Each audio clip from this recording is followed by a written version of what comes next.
Good afternoon, everyone. Given this is a session on programme, I think by default we should make the effort to try and start it on time. Okay, we won't tut too loudly at the people coming late for a programme session. So, good afternoon. Welcome to this particular session, which is on managing change and the associated programme. Just a bit of introduction to myself. I'm a director of Built Intelligence. Some people might know me also running my own consultancy, which is GMH Planning, and a relatively well recognised expert in form of NEC contract and also planning and project management.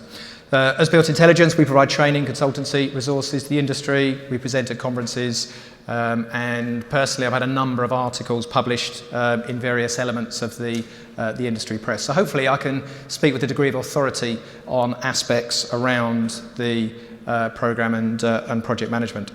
So we're going to be looking at risk at tender stage, the early warning process and how that relates to risk and how it's different from what you might be used to as a traditional risk register.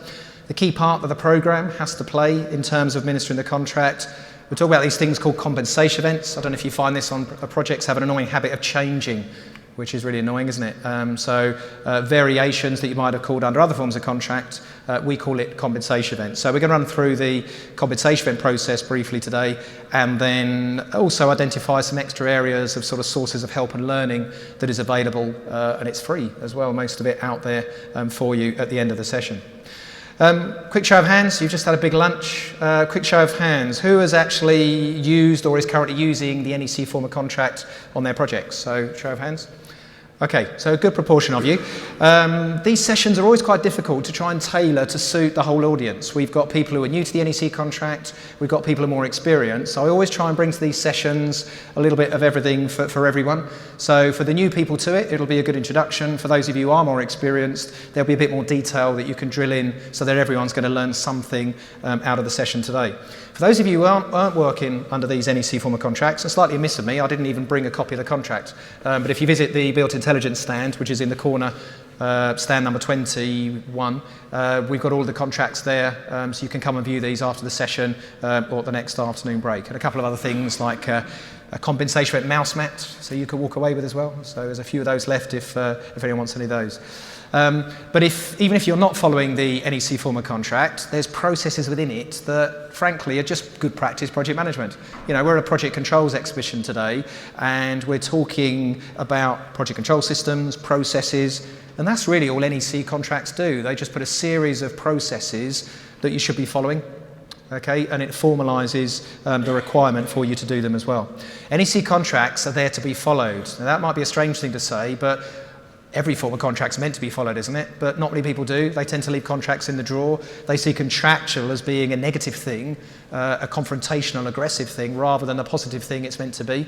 So we need to change the industry a little bit and change the mindset that actually being contractual is a positive thing. If someone says to me, oh, you're being very, very contractual, I make a point of smiling and thanking them. And they don't know how to take that. They say, well, I didn't mean it as a compliment. So, well, why wouldn't you? Particularly when I'm working on the contractor's side, because I'm actually following the contract that you've asked me to follow. So that's something very important. We need to see that following the contract is absolutely key. So let's try and have a little quick trip. Now, there's only so much I could do in 40 minutes, but I'm going to try and highlight a few of the good processes, good key processes that you should be understanding throughout the contract and how NEC specifically deals with them. So risk is one area that obviously is of importance. Risk at tender stage is a little bit different under this contract and can still be quite messed up with certain other projects or certain other forms of contract. So risk at tender stage does take different forms. As a contractor, you need to ascertain the risk that is yours under the contract. You need to know what you're signing up to. It's a good idea anyway at tender stage. If you win the job and then find out what you signed up to, well, that's not always the best approach. Okay? Looking around the room, it looks as though a few of you have done that. Okay? So make it clear what you've signed up to. The contract makes it actually clear what risks are the employer's risks under the contract. You've got section 8 of the contract, which are employer's risks. It also then highlights, so 80.1 lists the employer's risks. By difference, everything else is the contractor risk. Clause 60.1, that'll be a very familiar clause to many of you. You've got 19 events that are compensation events under the contract. Watch out for sneaky Z clauses that start deleting some of these, because they are then not the employer's risk, they would be yours. You've got additional employers' risks they can identify in Contract Data Part 1. So they can identify extra over risks that they, the employer, think is best for them to take on. So you need to see if any of those have been included. Or, as I mentioned, Z clause amendments that actually unhinge or unbalance the contract sometimes. You'll always have Z clause amendments, but unfortunately we don't need as many that get written normally. The lawyers, bless them, like to justify their existence and recommend that you need to make all these changes. I give those lawyers a bit more credence if they all had the same list, but they don't, they're all different. Okay? So Z clause amendments, you need to know what you've signed up to, because that could significantly alter the risk profile. And I'm numerous times reviewing Z clauses for contractors or employers and recommending whether they do or don't include those within their contracts. You've also got secondary options. You need to, so primary options under the NEC contracts, ECC contract, you've got option A, B, C, D, E and F, so lump sum, target cost and fixed price contracts. You've then got secondary options. So you need to see which secondary options have been included, and just as important the ones that have been included, you need to see which ones haven't been included. Those more experienced members out there in the audience today, can anyone shout out what X18 is about? Anyone? Sorry? Okay, yeah, very good. So limitation of liability. So if X18 is included, it then states within the contract data what the employer has set as the contractor's limit of liability. But if X18 is not included, what does that then mean? Would you imagine? Unlimited liability. Contractors, is that a big problem to you? That's frantic nods, yes, okay. So that would be a problem. However, if you didn't know that X18 wasn't included meant anything, you wouldn't know until it was a problem, and then it might be too late. Contract data includes a place to identify risks to be included in the risk register. And I very deliberately capitalised the term risk register there. I've got a pointer here. So risk register, it's a capitalised term, which means it's a defined term. But these do not and should not allocate whose risks they are. But quite often that's what people mess up. The NEC risk register is not the same as traditional risk registers that you'll be used to. I often see risk registers included with a tender document or a signed contract. These attempt, and I say attempt, to allocate risk, often contrary to what the contract says. The amount of times I see ground conditions, contractor risk, and yet they've left in clause 60.1 brackets 12 that says certain ground conditions then become a compensation event. So you then got an ambiguity within the contract. So they state whether it's contractor risk, they leave in 61.13, they leave in ground conditions 61.12 as well. It's the contract that should identify whose risks they are, either by the wording of the contract or by the content of the works information. So we need to see that the NEC risk register is different from other traditional risk registers that you might have used. It isn't produced until post-contract award. So the risk register is a post-contract award document. It doesn't exist until you sign the contract. Traditional risk registers include, within the contract, attempt to allocate the risk, which then creates ambiguity. And ambiguities aren't good because it causes conjecture, it causes conflict. So that takes us to the early warning process within the NEC contracts. And I think in a minute I define the risk register. If not, I'll come back to that. So the early warning process within the contracts is a very simple process, but a very important one to make sure that we are understanding and complying with. I've heard a couple of the presentations today all talking about the early warning process. National Grid were talking about how integral part of their contracts it was. So if we just analyse the clauses very quickly, it's a very simple process. The contractor and the project manager, notice I've underlined certain keywords, they're not underlined with the contract. Either party have a duty to notify each other as soon as they become aware of a matter that could increase the total prices, delay completion, delay meeting a key date, or impair the performance of the works in use. I tend to put a curly bracket around these four items and say time, cost, and quality, because that in effect is what we're talking about. That's when we need to raise an early warning. And then the next stage is to have a risk reduction meeting.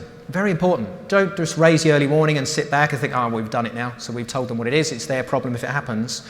You then need to have a risk reduction meeting to talk about the particular matter. And contractors, this is the one place that you can instruct the project manager to do something. You can instruct him to attend a risk reduction meeting. Don't abuse it too much, okay, but it's the only time you've actually got a say in making him do anything. Futile Z clause, I have seen several times now. The employer doesn't like that. They delete the word instruct and replace it with the word request because they don't like the contractor telling them to do anything. A really bad example of a Z clause because it undermines the process that it's trying to do. So the next stage is to have a risk reduction meeting. And at that meeting, very simply, we discuss the matter. We see if it is something that is likely to happen. If it is likely to happen or could happen, what can we do about it? Can we avoid the situation altogether, or can we at least minimise the effect that it's going to have? So we're going to come up with solutions to the problem without actually focusing about whose liability it is. And that's quite important, which we'll see on the next slide when I show you what should go into, I believe, into a risk register. You shouldn't be worrying about whose liability it is. It's a problem. What are we going to do about it? We're going to decide whose action it is to take the next step to move it forward and record these things on what we call the risk register. And it's the project manager's responsibility to update the risk register and reissue to the other parties. They're not always very good at that, in my experience. So contractors, I've actually recommended, well, if they're not very good, do it yourself, but also try and actively encourage, remind them that they should be doing this. Absolutely pivotal. And that last point is very important. This whole process should be considered a collaborative operational tool, not a commercial one. So risk register, and I'll come back to that last point in a second. The risk register is a defined term within a contract. So you can go to clause 11.2 and see what it actually means. And it tells us that the risk register, is a register of the risks listed in the contract data and risks which the project manager or contractor has notified as an early warning matter. Okay? So the first part of the register is all the risks that were identified in data part 1 by the employer, data part 2 by the contractor, and then it's all of the early warnings that are raised during the life of the project. And it then goes on to say what the risk register should include. And it says it should include a description of the risk and a description of the action to be taken to avoid or reduce the risk. And that's it. That's all it says that should be in a risk register. Now, this is my risk register from my perspective. It's not, the NEC doesn't produce one and say this is what it's got to look like. But it says you've got to have these two columns, a description of the risk and the action to be taken to avoid or reduce the risk. So the other columns are what I think are pretty useful and mandatory columns. A sequential early warning number. So down the left-hand side, each early warning has a unique reference number. We've then got the date of issue. Now, date of issue isn't actually compulsory because how quickly should an early warning be closed within? Well, actually, there's no set timescale. It depends what the matter is. It might be a matter that could be an issue in 4 months' time, in which case it needs to stay on that register, and we're going to regularly talk about it at the next risk reduction meeting. So useful to know how long it's been open, but not much more than that. Then we've got our mandatory columns that we're going to have, word for word. I quite like to have this column, an action or response by when or by who. So whose action is it to move it forward? Okay. Notice I don't entitle this a blame column, a risk owner column. Because if you start putting risk owner or whose fault it is, that will then naturally, people will get defensive in the risk reduction meeting and start trying to, make it less of issues of certain things. You shouldn't need to worry about whose liability the matter is. It is a project problem. We're going to see what we're going to do about it and record what we're going to do about it. And outside of this meeting, you can step back and then think, well, whose liability was that, by the way? But this is not the place to record and worry about whose liability it is. And this is where it's trying to be this proactive operational tool, not a commercial one. And the only other column I think it needs is a status column, open or closed. Maybe a date in there as well. So it's closed either when it's a non-issue, when we don't know or we know what we're going to do about the matter, or it's no longer an issue. So it's closed when it's no longer an issue, or we've decided we now know what we're going to do about it. Otherwise, it stays open, and you're going to review regularly these items to see where they're at and what the latest action is. You'll notice on there, another key column that's not on there is cost. Very deliberately, I do not want cost on this risk register because it is not a commercial tool. And unfortunately, when I go to these risk meetings sometimes, when I'm asked to go in and audit projects, I find out that it's mostly QSs in the risk reduction meeting. Now, no disrespect to QSs, some of my finest friends are QSs, but they've got more important stuff to worry about, things that are issues, not the things that might be. And this is an operational problem. Again, no disrespect to the QSs. They won't know what to do about these particular things. They're just interested in, well, if it is a problem, whose liability is it and how much is it going to cost? So we need to keep this register as an operational one. And what cost it's going to incur, well, first of all, it might be nothing. And even if it is something, well, we're going to minimise the effect it's going to be anyway. So the cost will be what it'll be. So outside of this process, you could deal with cost. I think that's called the compensation event process, personally. So we don't want to swamp it down with those matters. And I have had projects where, believe it or not, the project managers actually said, I no longer want early warnings on this project, because he was finding them a bit cumbersome, a bit tricky to keep on top of. Well, I took a picture of him, you might have seen it just now. That's what that project manager is showing me. Why would he not want to know about problems that could be an issue that actually he can avoid in the future? So this is what the early warning process is trying to avoid. Either party needs to be doing this picture, because they'll be presenting issues, they'll be overcoming them, and if they are resolved, brilliant, it will head off cost for either party. But if they're not resolved, well, at least we had a go. We had the chance to minimise the effect. And when it comes to compensation events, we'll find that if the contractor doesn't notify or raise an early warning, then they could be held to account in the future. Okay, so we'll probably come back to early warnings. Let's have a talk about programme. Lots of us are here to talk and understand about programme. And the NEC contracts, the ECC in particular, the PSC, which is the professional services contract for consultants and designers, the subcontracts, if you're a subcontractor, all of those three contracts have pretty much exactly the same contract clauses when it comes to programme. This contract is much more significant in the requirement for a programme and the revision process and the acceptance process of that programme. Many of you will be familiar with this clause, 31.2, a big list of items to be included on the programme. So we need to show starting date, that's when the contract comes into existence. Nothing to do with start on site date, that's what we call access dates under this contract. So you'll have access dates, either one date or numerous dates, where you can then have access to the site. Completion date, the date by which you have to finish to avoid paying delay damages.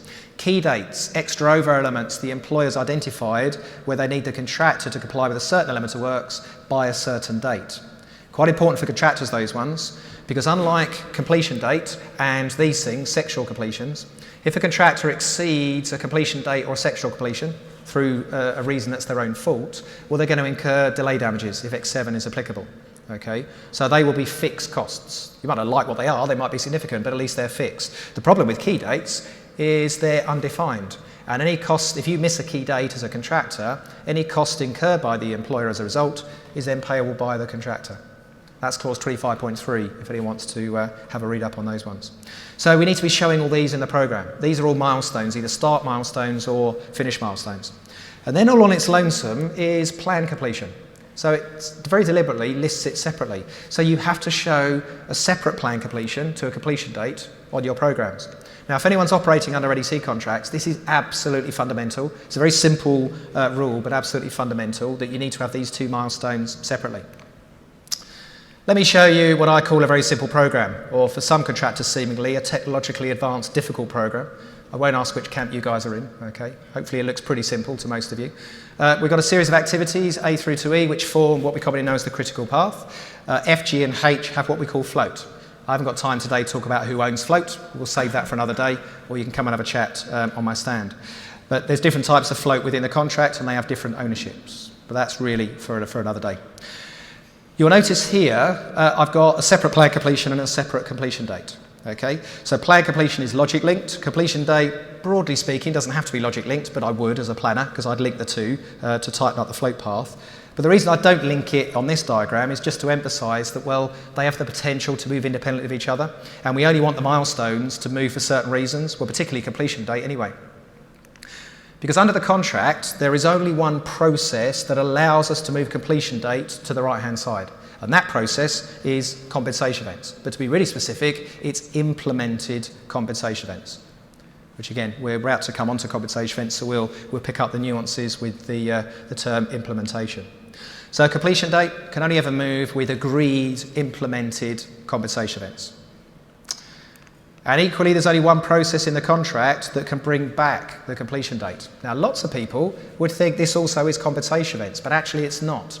If there's a negative compensation event, the works are de-scoped. If you were to omit activity E as the employer and say, I no longer need activity E, yes, plan completion would come back by 4 weeks. Yes, there'd be a cost saving, although the contractor might try and prove otherwise. I don't know how they manage that one, but looks as though there will be a cost saving. There a cost saving there, Richard? Okay, Have you worked with BAM before? Okay, watch out for them. So there will be a cost saving, there'll be prelim type savings, and no, you don't get to keep loss of profit on that item either as well, unfortunately. Sorry, I don't write the rules, okay? But so you get the full cost benefit of not doing activity E, but plan completion comes back, but completion date doesn't. And the reason not is the contract views it'd be very unfair if completion date came back and then the contractor overrun that by a week or so, and now you can charge them delay damages. That wouldn't be fair, would it? Okay, the employers are a bit slow to answer in the room, but I think on reflection you'd agree that wouldn't be fair either. So that's the only real benefit that a contractor gets. So the only mechanism to bring back completion date is acceleration. And that has to be by agreement, broadly speaking, and that's clause 36 within the contract. So the contractor, you can instruct them to produce a quote, you then review the quote, and you either accept it or you don't. The contract doesn't allow you to make your own assessment of that, you either take it or leave it. And that's because the broad principle of acceleration is it has to be by agreement. Okay? Sometimes I see a Z clause that tries to undermine that, but again, we'll talk about that another day. So that's pretty much it for completion date. There's no other processes that allows us to move completion date. Whereas plan completion, well, pretty much anything can affect plan completion. Contractors' issues, procurement issues, change in logic, change in sequence, increase resources, lower resources than they envisage. So pretty much anything can be affecting plan completion. And just their very progress can be affecting plan completion. So let's update this program at week 4 and see how we're doing. And we find that they're running late. Is this one of yours again, Richard? I think maybe. So the contractor's running a week late on activity B, a week late on activity F, and that's pushing everything out. So plan completion will move out to week 15. Okay. Completion date stays where it was at week 14, and this will be the program that's issued for acceptance, with plan completion being 1 week beyond the completion date. Now, under this contract, which we'll see in a minute, the project manager has to accept or not accept this program. And this program, if there's no other reason not to accept it, it should become the accepted program. However, contractors, that does not mean you can now move completion date. We just said the only reason you can move completion date is through implemented compensation events. The acceptance of a program is not an implemented compensation event, so at the moment, it stays where it is. Now, if contractor, you can prove that this is a compensation event, well, you'll be going through the CE process, which we're about to come onto in a minute, and at some point in the future, if you agree a week's movement in the completion date, well then, you can move completion date and hopefully it catches up with planned. And that's why we need these two milestones separately. If you only show one milestone, all you see is it moving and you don't know whose liability it is. Okay? So I like to associate the word reality with plan completion and the word liability with completion date, and that helps people understand why we need these two milestones, and they can then move independently of each other. Let's look at one of Richard's programs really, because he's always ahead of schedule. So B has finished a week early, F has also finished a week early, and everything has shuffled forward a week. So that means plan completion comes forward a week. It's logic linked, there's nothing else to hold it out there. So that moves back to week 13, whereas completion date stays where it is. So now the contractor is planning to finish a week early. So hopefully you can see, if this is my plan completion milestone at the top and a completion date at the bottom, plan completion is a lot more susceptible to movement in and out on a regular basis, whereas completion date is a fixed entity. It only moves out with compensation events, and it only ever moves back when the rare occurrence is you actually put in an acceleration or request an acceleration quotation that you then go on to actually agree. Does that make sense? Okay. So it's fundamental that you show these two milestones, and if you're not, well, I don't know how you can be understanding what your liability is. I think you've got your fingers crossed, and while you're at it, touch wood as well, okay? Because that's what we want to avoid. Other things that need to be shown in the program issued for acceptance: the order and timing of the operations to provide the works. So this is our list of activities and the logic link relationships between them. It doesn't say what level of detail you need to go to, it just says it needs to be to a level of detail that's acceptable to both parties, and the relative, it's got to be a logic link program to show the relative where items are in relation to each other. You also have to show float and time risk allowances. Time risk allowances is quite a unique phrase for this contract. In very simple terms, it's risk that the contractor's allowed against their own activities, and it's a requirement to show these on the program. And yes, the amount of times I get contractors saying, but do we really have to show float? Well, just read it for yourself. It says yes, you do. And you shouldn't be afraid to show it either. Okay? In the past, you might have had employers try to take advantage of it. Well, under this contract, they can't. Doesn't mean they won't try, but they can't. Health and safety requirements, so anything health and safety-wise that could affect the project.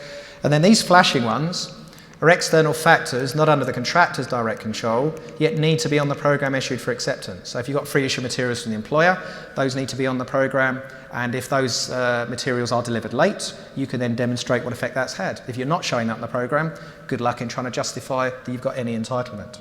Acceptances, so acceptance of design, acceptance of subcontractors, acceptance of a sample of material or something like that.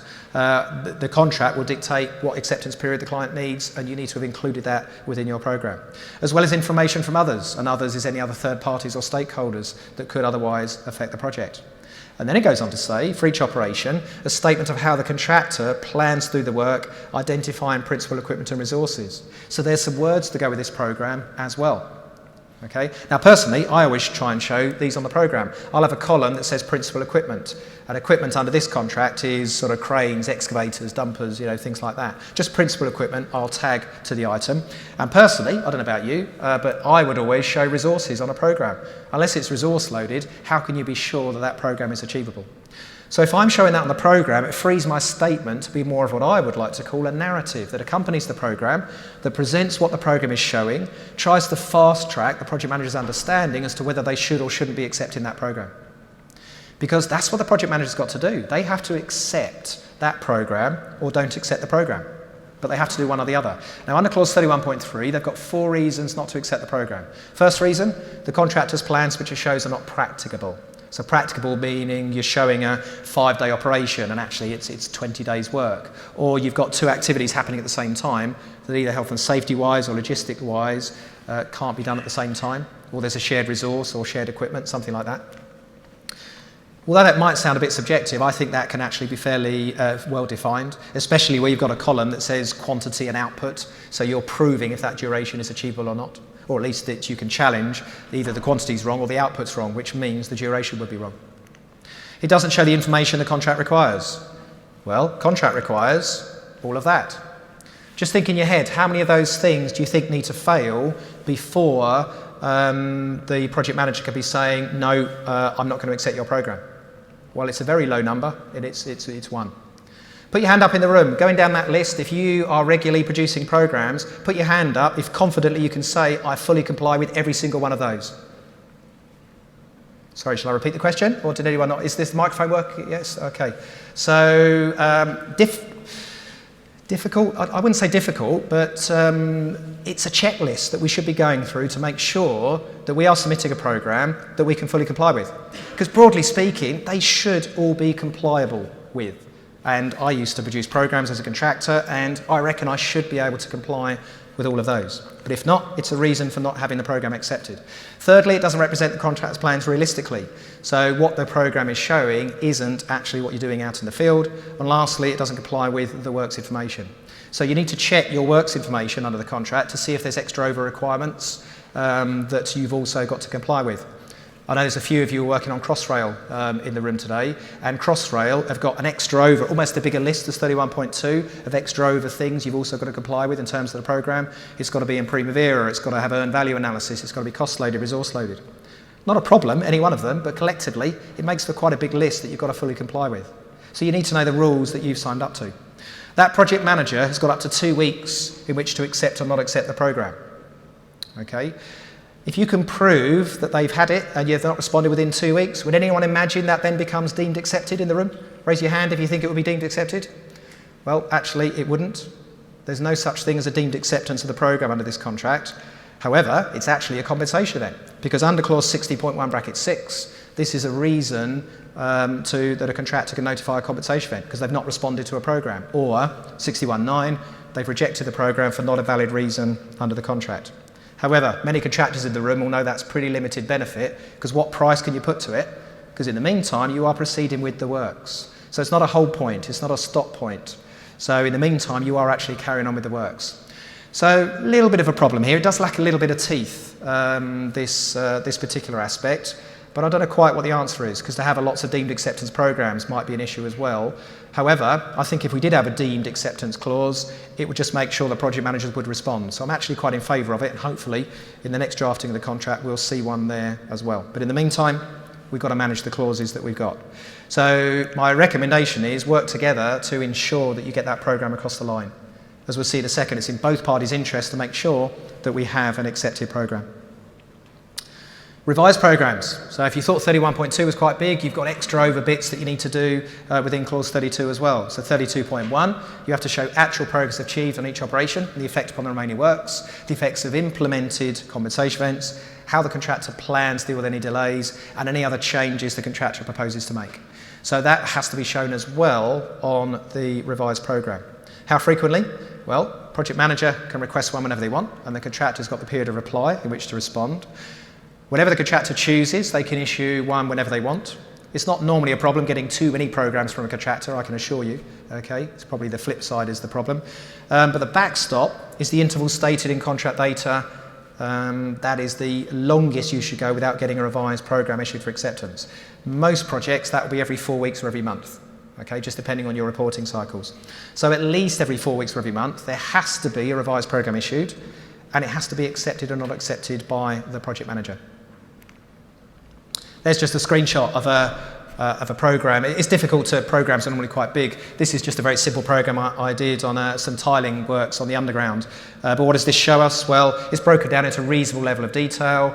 It was an option A contract, so I cost loaded it. And if we cost load it, we can then run the valuation straight from the program. I've got duration, start, finish switched on. I've got total float switched on. So where float equals 0, that's critical. It's kind of backed up by normally activities are red when they're critical. And here's my time risk allowances. So little pockets of risk I've allowed against each activity. Not a big deal, but it's a requirement to show it. And here are my resources as well, down here. So the different colours represent the different trades. So as I say, difficult to show on a single snapshot everything you want to see in a program. But that looks something like a good enough program to be able to accept. But I would say that is one of mine, wouldn't I? I'm going to click on before the experts start picking holes in my program. Not having an accepted program, there are sanctions within the contract. Maybe not everyone's aware of these. If you don't have your first program accepted, contractors, did you all know that there's a financial penalty for not having that first program accepted? Well, you will after today. It's clause 50.3. And if your employers are in the room, they know it as well now, so they might not have known it. So clause 50.3 says that 25% of your price work done to date, which is our interim assessments, can be retained if there's no first accepted program in place. Contractors, would that be a big problem to you, withholding 25% of your money as we go? Okay, sorry, cash flow, that's still sensitive, is it to you? Oh, okay, things don't change. So obviously a big deal. And 6 months in, if you haven't had your program accepted 6 months in, would that be 25% at month 6 or 25% at months 1 to 6? It's cumulative. I can assure you wouldn't get to month 6 because your MD will be down by month 3 trying to help you with the program and sort it out. Okay, so at least it'll encourage a bit of an action. So whether you see this as the left-hand picture or the right-hand picture is almost immaterial. I tend to see carrots as sticks painted orange and vice versa anyway, okay? But it's the mechanism that's there to try and encourage, obviously, that program acceptance. And also, there's a subsequent program sanction as well. Many contractors will tell you, oh, that's only on the first program. You're absolutely right. But the worst sanction is that if you don't have subsequent programs accepted, then under clause 64.1, that's the reason the project manager can make their own assessment of all future compensation events. Contractors, as a general rule, are project managers on the employer's side going to assess compensation events slightly higher or slightly lower than you think you might want them? A lot lower, okay. So if that's the case, then we don't want to allow them to have that opportunity. And one of the ways we can stop them is to make sure we keep up to date with our accepted programs. So from my perspective, this is what we should see the program as. You know, might seem a bit of a corny analogy, but the program really is the beating heart of the contract. And the analogy is that if your heart stops, you die. Now, I'm not saying if a planner doesn't later program, anything quite that bad should happen to him, okay? But the principle you'll see, commercially, contractually, your contract dies without that accepted program, okay? I did actually have sound attached to this, but I didn't know how loud it was going to be. I thought it might be a bit disturbing having a heartbeat go to a flat line. I'd see Anil running from the conference hall to see what's happening. So I switched the sound off for today's purposes. So hopefully just an insight into how fundamental and important the program is. So compensation events, change management. Not much time I can sort of go through, but just to give you a flavour of how we manage change. So compensation events are for matters that occur that are not the contractor's risk under the contract and they didn't need to have applied for. For it to be a compensation event, it has to be a reason under the contract, primarily under clause 60.1, which we'll have a look at on the next slide. The assessment should always consider both time and cost. So contractors, you've got to attach time to a compensation event. There is no such thing as a separate prolongation or extension of time claim under this contract. You have to attach time to an individual event. Okay, absolutely fundamental. Otherwise, you'll miss the boat. Contractor should include risk for cost and time within their assessment for risk which has a significant chance of occurring. I've underlined a very important word for the contractors, okay? Significant means likely, not a meteor landing on a site, which I did see in one quotation, which I thought was a little bit far-fetched, okay? So significant risk, which, okay, it's going to be a difficult balance, isn't it? That's probably the last bit that should be subjective within a quotation, how much risk has been included. 63.1 emphasises that it should be a forecast-defined cost when assessing a compensation event from the point at which the project manager requested or should have requested a quotation. So the point there is that you don't simply go to actual cost if we haven't yet agreed the quote. Again, that's a bit more detail than I've got time to go into today, but make a note of that clause and happily chat to anyone at the break if you want more detail. But compensation event should be based on a forecast, not just go and do it and we'll pay actual cost. Because how easy or difficult is actual cost to agree? In my experience, not very easy. So there's a sample of some of the more common compensation events. Number 1 is the most common one. The project manager gives an instruction, change of the works information. Number 2, the employer doesn't give you access to the site. 6, we've looked at, they've not replied to a communication. 12 is about the woolliest clause left in the contract. And it's not the NEC's fault, but it's just about unforeseen physical conditions. How can you ring fence what they are? It goes on to say, which would have had such a small chance of occurring, it would have been unreasonable for the contractor to have allowed for it. Look, we've taken all the issues out of the contracts. There's no games for the QSs to play anymore, so we've got to leave them a couple of clauses to have a bit of fun over. So that's probably the one that's left, okay? Weather, have a look at how weather, it talks about a 1 in 10 year event. If weather exceeds a 1 in 10 year event, it's a compensation event. If it doesn't, it's not. Contractors, number 19 is not a catch-all for all other compensation events because it didn't fit nowhere else, okay? 19 is the equivalent of a force majeure. You know, you had a problem with a supplier, I wouldn't call that a force majeure, okay? Again, I'll let you have a read of that at leisure. So just to try and emphasise the compensation event process, I'll just very quickly flick through this flow chart, which will hopefully help you cement the understanding of it. For anyone who's interested, as I say, we've got a few mouse mats there. There's about 20, so I don't say run to our stand, but if you want one, then come and have a look. On the mouse mat, we've tried to map out all of these processes. So either party can notify a compensation event. Contractors, you've got to notify within 8 weeks, otherwise you lose the right to additional time or money. Rob and Ewan were talking about a time bar, where here it is under the contract. So if you don't notify a compensation event, you lose the right for additional time or money. Only the ones that you're obliged to notify, but nevertheless, it is a time bar. So you can't get to the end of the job and say, oh, by the way, we forgot to say it was bad weather. It's too late. If the contractor says it's a compensation event, project manager's got to decide within a week whether he agrees or not. If he doesn't respond, you can remind him, and after 2 weeks, it then does become deemed accepted. These are the only deemed acceptances in the whole of the contract. Project manager says, no, okay, it is one, give me a quote, and he can actually do that himself straight away, which misses out that first loop. Should an early warning be given? If he believes it should have been given and wasn't, he can go on to assess it as though it had been, which meant if it's less money, he can implement it at less money. He could state if assumptions are to be used, which would then limit the risk the contractor is going to put within the quote. That will be the only bit we ever revisit once it's implemented down here. So if the project manager assumes a certain condition and it turns out to be worse than that, well, that then would be extra over the contractor could claim for. But otherwise, the contractor's got to price that risk. You can ask for proposed instructions or alternative quotes. Those the contractor wouldn't be proceeding with. Contractor issues a quotation. They've got up to 3 weeks to issue the quote, and the project manager's got to respond within 2 weeks. If they don't respond, you remind, and if they don't respond to 2 weeks of that reminder, it then becomes deemed accepted. Project manager assesses, and he's got 3 weeks. The project manager, if he's assessed it and said he's not happy with it, he can then make the statement that he's going to actually assess it himself, and he's then got the same time the contractor had to assess that quotation. And if he doesn't respond within that 3 weeks, again, you could remind him he's not done his job, and if he doesn't respond for a further 2 weeks, the original quote that he said, no, I don't agree with, is now deemed accepted, and so would the time of XB. These 3 deemed acceptances are the only deemed acceptances in the whole of the contract, and it's to stop project managers from not doing what they should, or give a recourse if the project manager's not doing what they should be doing.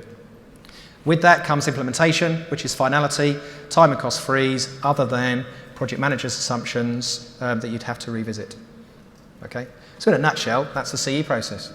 To coin an advert, simples. Okay? But it's not. And when you've got a lot of them, obviously that's quite difficult to keep on top of. So just to summarise that little segment and also pick out these separate processes, that's the compensation event process: notification, quotation, assessment and implementation. Separately to that is our early warning process for things that could or might affect time, cost or quality. Separately to that again is project manager's instructions. Now a contractor has to obey and proceed with a project manager's instruction, but a project manager's instruction is not a compensation event in its own right, unless it says it is one. If it doesn't, contractors, you've got to notify that that instruction is a compensation event, and that's the loop for you getting recovery, not financial recovery through an instruction. You never price an instruction, you only ever price a compensation event. Okay? And don't forget those things that will affect time, cost or quality. We don't raise early warnings for those because they are going straight to notification, if they are one. You don't have to have a precursor early warning with every compensation event. You'd like to have them, but they wouldn't always definitely have an early warning. So quite a lot to sort of sum up and sow some seeds in terms of the sort of project controls aspects, if you like, of how we're managing NEC contracts. Just wanted to point out a few useful portals. There's a few articles I've written over the years. This is one that which program do you use to assess compensation events? Well, those you can find on my website.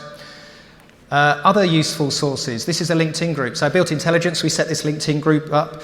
We've got over 3,700 people in the group, and it's a discussion forum.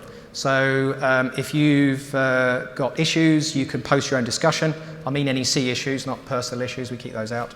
But if there's NEC issues, or you can just look at all the great archive discussions that have gone on over the years. Okay, and again, details of those are on our stand in the far corner. You can join Reachback, which is a free Q&A portal. So rather than a discussion forum, we've got over 1,200 frequently asked questions on NEC. It's a great search function in here as well. You can go on there and ask, do a search on questions, and you'll get good answers. And we've got a panel of experts who vet and control these answers. We've got our e-learning modules. So we've got 34 half-hour e-learning modules now. Obviously that's a corporate thing for your business. Individually you can sign up to these, or as a business have business licenses, but we've got 34 half-hour e-learning modules, all with a little test at the end so you can make sure, see and enhance that the learning has been understood. We've got various games as well. This is one we just launched that I wrote. This is a pyramid game, we call it. There's 7 levels of difficulty. This is meant to be the easy one. And literally you've got 15 questions, and it says, well, which clause is this? Now you might think, well, hang on, why do I have to be that sad? But if you know the contract, you need to know where you need to go, and you're allowed to have the contract in front of you. Anyone want to answer that? Which clause states that all communications have to be phonetically read, copied and recorded? Sorry? 13.1, very good. Okay, you can have a free mouse mat at our stand. Okay, so come and see us. So it goes through, and again, it's just another way of enhancing the learning. We've got a free app. So this is the Reachback app. It's available on Apple and Android. So if you Google Reachback, Google or search Reachback, you'll find our free app. And there, again, you'll get all those 1,200 questions. You can, rather than playing Angry Birds on the train, you'll have downloaded all these. You can have a look, much more beneficial use of your time. You can search some NEC stuff, okay? Almost as much fun, I can assure you. And you can see some of our experts, a bit of a dodgy guy down here, but the likes of John Broome are on our panel of experts. Okay, we've got about 2 minutes. I've droned on a little bit too much, but happy to take questions, obviously, over at the stand. But has anyone got any burning questions from the group? We've got a few minutes.